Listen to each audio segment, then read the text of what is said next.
So yeah, like I said, I'm Rhys. I'm from Stockholm Environment Institute, and there we have a citizen science research grouping, which I'm the coordinator of. And we have 12 people doing citizen science across the different areas that are important to the Stockholm Environment Institute. So air quality, water quality, biodiversity, health, education, just to name a few. So we've got really nice kind of grounding of citizen science theory and practice in our group. And so our part of this project is really bringing the citizen science as the method to the air quality monitoring. I'm sorry, my slides are long. I think you said 10 minutes and then I did too many slides, so just cut me off whenever, or if you get bored, just stop, it's fine. But what I was going to talk about is the project itself and the web app that we developed as part of our citizen science approach, what some of the data we're getting looks like, some of the many challenges we've had with this approach, and then what we're thinking about now, which is the legacy of the programme, because we're coming to the end of our funded period. So first of all, the project is run by a consortium. So us doing the Citizen Science Guide, Imperial College London, University of Cambridge, University of Leeds and University of Surrey, we've all got different air quality specialists working with us. And then we also have behavioural scientists from the UK Health and Security Agency. It came off a project that was already funded by one of the UK research councils, and then this is kind of a follow-on project which has been funded by another UK research council, but also the Department of Education in the UK. So we're looking at the indoor air quality of schools, and we're working with those schools to collect the biggest amount of classroom air quality data, hopefully creating the biggest database that the UK has ever seen, definitely, but wider reaching than that. And it's also to improve understanding of indoor air quality in the UK as well. We're working with, so at the beginning of the process, we worked with teachers and pupils to co-design our approach, to co-design what the monitors will be like, and also the web app approach that we've gone for.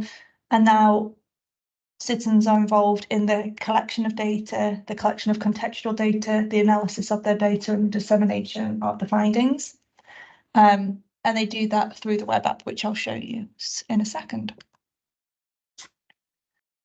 So the approach that we took was a collaborative citizen science approach. So at SEI, we tend to talk about citizen science in kind of these three modes: contributory being data collection, collaborative being everything from methods development up to dissemination. It wasn't co-created because this project already came to us from Imperial, that they wanted to do this already. So the idea itself wasn't developed with teachers and pupils. They came on board for the methods development. And this is the timeline. So the project started in 2022. We did a lot of the planning and co-design and testing at the beginning, and we launched last April. So that's when we started sending the monitors into schools. So they each got a SAMHE monitor, which monitors CO2, PM2.5, volatile organic compounds, temperature and humidity. And that sits in the classroom. It's completely silent and it's got little dots on it to indicate what the CO2 levels is. And the reason they wanted CO2 to be the main indicator is because they wanted to look at the level of ventilation within the classrooms. So right now we're receiving SAMHE data and we're improving the web app. And from August, we're going into our post-funding period. So at the minute, we're looking for funding basically to continue the project, maybe looking at some of the nuances in the work. But the monitors and the access to the web app for schools continues until 2029. So they've still got more years of being able to interact with the project. So this is one of the teachers. So the purpose of the web app was so that the pupils and the teachers will be able to see their data live, so that they'd be able to see graphs of their data and download all of their data, as well as be taken through different activities to learn more about indoor air quality, but also to give more contextual data. So the size of the room, how many windows, what kind of windows they are, how old the building is, how close they are to main roads, lots of different pieces of data which we could look at with the monitor data itself to kind of give us a bit better picture of the indoor air quality there. And so far, teacher feedback has been great. We've had a lot of challenges with getting the monitors into schools and getting teachers to get them connected. In the UK, our teachers are like majorly overstretched. They don't have a lot of time for anything really. So we've had a lot of feedback of teachers saying this is brilliant. We've tried to make it as easy as possible for connection, everything else like videos and everything, one-on-one connection sessions where we help them set it up. But still, it just majorly overworked, and there's not enough resource in school, so it's been really difficult actually getting that connection.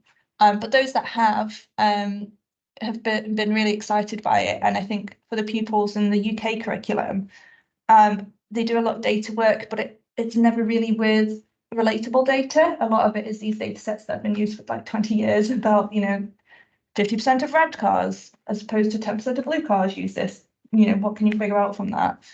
And so they're really excited about having this access to this data, which was literally like their air, and something really relatable and tangible to them. So that was really nice. And we've got little different data visualizations I'll show you as well, which they've been really keen on. So I'll show you the web app. So this is kind of the homepage when a pupil or a teacher logs in. And you can see that here for live data, they can see kind of a carousel of different data visualizations, which shows their up-to-date data in the 5 different metrics that we're recording. And then there's also the quick click to the different activities that we have as well. And these are some of the different activities. So some of them are, again, getting that contextual data. So describe your room. Is it an arts and crafts room? Is it a science lab? What's this room used for? Getting them to work out like the volume of the room as well by, talking them through the different kind of maths to do. But then we've got other ones, so like the CO2 levels before and after exercise, where, they get to see how CO2 increases when they're all kind of doing star jumps and stuff, to kind of help that understanding. And then data detectives is a nice one. So that's if they notice kind of a strange point of data that doesn't seem to make sense to them, they get led through kind of this decision tree of different questions so they can try to figure out and analyze that data point to see why it's there. So, does this always occur at 8 a.m. every morning, but not at weekends? Could this be a cleaner using certain products near the monitor? So we're very much on the side of informing and raising awareness, but because of being a citizen science project, we wanted to make sure we were also embedding in capacity to take action, and that was kind of an ethical standpoint for us as well, that if a school was seeing their air quality and thinking, oh, this is quite poor air quality, us not just saying, yep, it is, bye, being able to actually, like, here's some actions you can take, why don't you open a window and see if that improves this or that, why, and then even further escalating up to school governors. And we've even got an activity on write to your MP, so write to your political representative to tell them about the air quality in your school and about things that you think need to be in place. So trying to also increase kind of that ownership over their space and the actions they can take. We also were quite careful ethics-wise in the language that we used. So we're working with students that are from 5 years old up till 18 years old. So we're very careful about not using fear-inducing language. So particularly when we're talking about some of the health risks, because we're not there physically in person to be able to discuss them fully with them, we went very light on that. So we talked about, concentration and focus and tiredness, and that for people with asthma or for other conditions, it may be worse, but, we didn't go heavy into the health effects, but because we weren't there with them, we didn't feel like we could do that ethically. And then these are some of the different data visualizations they can access as well.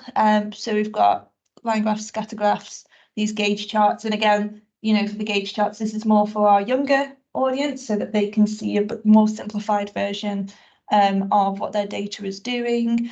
But we also have these other plots as well where they are able to, I'm not sure if I've got an image, but when you click into them, they can change where the y-axis starts at, whether it shows an average, where the time starts from. So just showing this week, showing the last month, showing the whole last year, only showing school hours, you know, not showing the summer holidays. I think they can change all of that and manipulate the graphs to see the data they want. And that's something that appears quite a lot in the UK curriculum, is just your general working with graph skills. So that was one of the things that we found was important straight away, is because teachers are so overstretched, embedding this as much in the curriculum as possible, which is quite a feat because covering the UK, we have 4 different curriculums, all who use different language, and you know, they don't even use the same terms for between different year groups. So England, it's key stage, in Scotland, it's level, and they have different focuses. In Northern Ireland, it's different. In Wales, it's different. They all have different curriculums. So it's been quite a job actually doing that curriculum mapping and seeing where this really fits in, so that we can say to teachers, hey, when you're teaching about this, why not use SAMHE, so that we're not creating more work for them. It's not outside of the curriculum. You know, if they're in a maths class and talking about graphs, why not use your own data? If it's a science class, if it's a politics class, a citizenship class. So really making sure that we're making those links as clear as possible as well. And schools can also just download an Excel file of all of their data as well, so that if they wanted to do something themselves and design kind of their own lesson based on real data, they can do that. So this is some of the data that we've been getting out of schools. So this is from, I think, September to Christmas. So that's our autumn term in the UK. And just some of the data, looking at indoor and then the outdoor data, which is taken from the Met Office readings. So that's the readings across the UK, which are taken by the government. And just having a look at, this is very preliminary data. We haven't got stuck into it yet. We don't have the funding to do full analysis on this yet. That's what we're currently applying for, because there's just so much that we can look at. Our main focus has been building up this database so far. But yeah, they assure me they're already starting to see interesting things. So for instance, was it late last year, we had a Saharan dust event, and we could actually see that through the SAMHE monitors, the rise in PM levels. And in the UK, we had all of our cars, we covered in like the dust and the sand, and we could see that from the indoor monitors.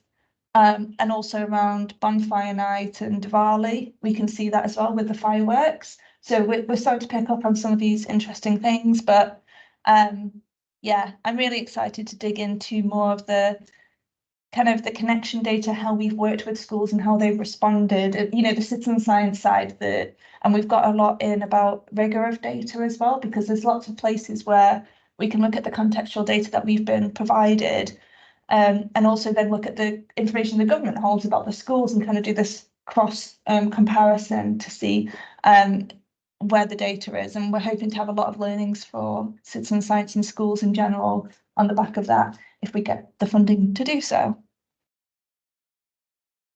So yeah, it's been really challenging. As we know, air quality, it's an invisible, you know, we can't just say, yeah, here we go. So it's really important, but it can often be difficult to relate. So having the SAMHE monitor there and having our SAMHE bot has been a tool for us to be able to do that, and especially seeing the different lights. But yeah, our main issue has been this under-resourcing. And you can see here the number of monitors that we've sent out going up to 1,000, and that's the schools that have registered with us. The ones that have actually plugged in the monitor, connected it to the internet, and are ready to be providing data is actually more around 250. So it's been a real challenge, and we've had a lot of different campaigns going to try and get the connection rates up. And then finally, just thinking about legacy. So yeah, our funding period ends in August, but schools will still be able to use SAMHE till 2029. So I'm focused on thinking about kind of our ethical duty to making sure that we're not just going to leave schools in the lurch if they've now got this interest in air quality that they want to continue. So we're going to create an offline version of the activities that schools can engage with, encourage schools to build their own air quality networks. In our data sharing contracts, make sure that it's a caveat in there that research findings are always turned into school activities and school accessible outputs, and also lots of activities that encourage teachers and pupils to build their capacity for change. So like the Right to Your MP activity and debate activities. Yeah, so that's where we are. Does anybody have any questions about the project or anything like that? How long would they measure? If you send them and you ask them to install the sensor and then leave it for the whole school year, or what? Till 2029. So we've got the monitors are guaranteed to be working until 2029. They might work into the future. We've got the database protected until 2029 and all the rights to that. And the web app, we've got software developers able to service the web app up until 2029 as well. The idea is that one sensor stays in one platform, or goes with the teacher, or goes one week here, 1 week there, or? So the main idea is that it stays in the same classroom and it stays where it is. We're doing a deep dive in one county. So one county has got money to put HEPA filters into their schools. So they've come to us where we're going to put our monitors into every classroom, and then only half of the classrooms will have HEPA filters, so that the council can see if it's worth investing in these filters to improve air quality. And so in that one, we've got them in every classroom. But we're also not too strict in what we tell schools to do with it. So if they want to move the monitor, they can, and there's a way for them to tell us if they have moved the monitor. In terms of teachers leaving, that's been a big thing that we've started to think about now. So we make sure we always have an admin contact for the school, for the administration, as well as the teacher.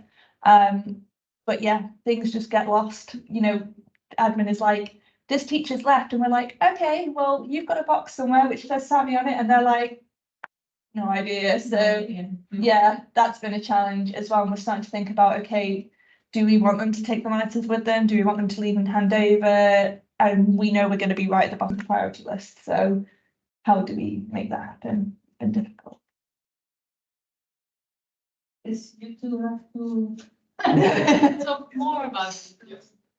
Sorry? Working on. Okay, to ask a very short question. Yeah. So the actual connection, is it just the wireless internet? Yes, just the internet. Yeah, because it sounds very familiar, all these connection issues, especially when people are connected to the Wi-Fi network. Yeah.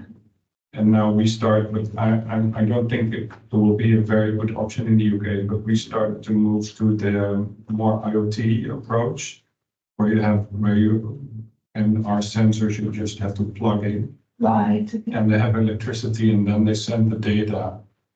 But you need to have mobile reception, because it will be using the mobile networks. But that really solved a lot of our practical issues. We've bought dongles so that it makes them all, and it's been a nightmare. It's again not having signal. What we found is like the technology literacy of teachers in the UK is not, or it may not even just be literacy, but confidence is not there. So even if we send it them fully done up and everything, they're a bit like, I don't know what to do with this. So it's been, even with our dongle trials, we were going to invest in that to increase connection rates, and that's just been a disaster. But the dongle is separate from the sensor, because the sensor we use, they have it like integrated, so you really have to just plug in. Well, we do that. We do that before we send it out. So we put the dongle in. We make sure they're talking to each other. Not there, or I think signal. Yeah, or sometimes they don't understand, like, you know, if the IT person at the school is saying, oh, you can't do anything with the internet. For our teachers, they don't know the difference between connecting to the Wi-Fi or using a dongle. So they're still too afraid to be plugging it into the electricity, because they think, oh, the IT person is going to shout at me for this. So yeah, it's been. They probably will. Yes. Yeah, I know. But yeah, that's been one of our biggest challenges, as well as for using Wi-Fi, the different blockers that are in place for schools has just been really difficult.